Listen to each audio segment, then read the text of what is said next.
Welcome to my project basa.com. Now I am going to discuss about the adaptive receiver design for OFDM systems using conjugate transmission. Now I am going to explain the concept of this process. We are going to analyze the performance of double weight codes with the maximum cross correlation function. In OCDMA, same power, that is per bit duration, is used because of power restriction of some laser sources.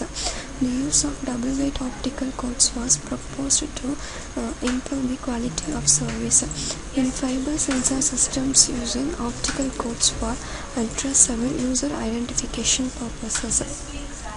In this, maximum cross correlation is fixed as 1 was exactly analyzed, but an approximation was only applied to the codes. Finally, we performed the energy efficiency for OCDMA systems. This is the flow diagram for accurate analysis of double weight codes with an arbitrary maximum cross correlation value for 2 chip power OCDMA. In this process, first we generate the input sequence, in this transmit the data. Then the next process is the prime code generation. In this, the modulation codes are partitioned into T number of groups. By using this, we can assign each user with one pattern and one of these T groups of individual double weight codes. It reduces the number of bits per symbol. Each user can use any one group of the double weight codes, whereas in an existing system, the user can use only one group of the weight codes. Then the next step is the cross correlation method. First, we are going to fix the cross correlation. Before that, we know about the correlation. Correlation is the process of finding the similarity between two signals to recover the original signal. We can use any modulation codes to modulate the signal, but choosing the best code that results good separation of the signals between the two users. Separation is done by correlating the received signal and the modulation codes. If the signal matches the modulation code, then the correlation function will be high and the system can extract the signal.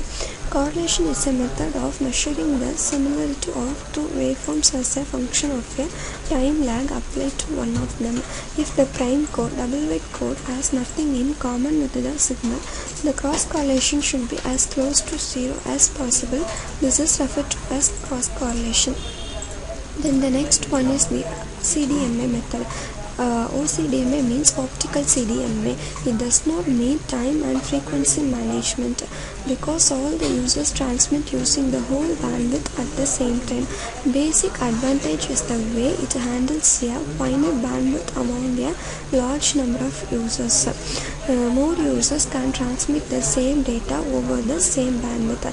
Then the final before we find the BL analysis, that is the performance analysis. Why we find the performance analysis means then only we analyze the results. That is, get the performance for error probabilities contributed by interfering lower chip power code words to higher chip power code words. Then finally calculate the efficiency, that is energy efficiency for the whole process. Now I am going to explain the implementation work of this process. This is the MATLAB command window.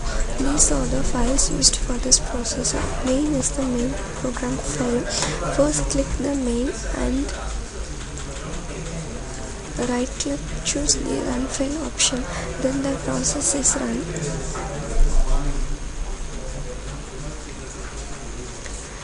These are the results we find from this process. First,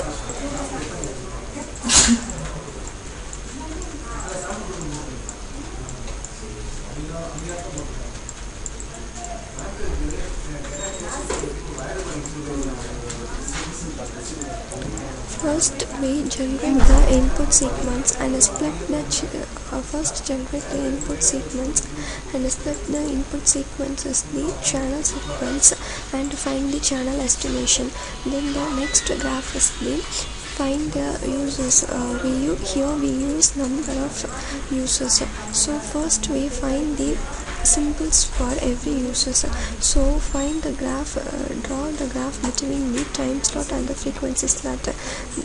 This graph is denoted as the symbol for user 1, and next one is the user 2, and the third one is user 3, and for the user 4.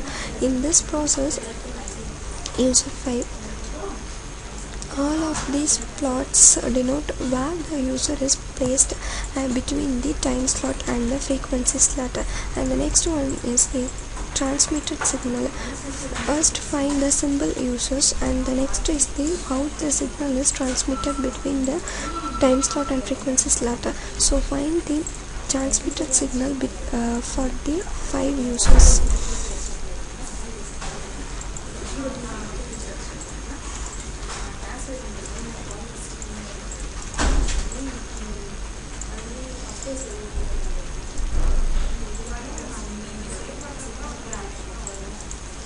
Then next one is the received matrix. So before that we transmit all the signals or data, then we receive the matrix format. Then the next one is the find the k users for the bit error probability graph. So this is the graph between the number of users and the bit error rate. This is the important simulation we get from our process. This is in this only we find the error probabilities. For this we calculate the exact and approximate value, fix the exact and approximate value, and find the various users. Then this is for the low edge chip power codes. For finding the low edge chip codes for different users. In this we change the lambda value and find the error probability. Then the final graph is the energy efficiency value. In energy efficiency, number of iterations, how the process are done, and the graph is plotted between the iterations and the energy.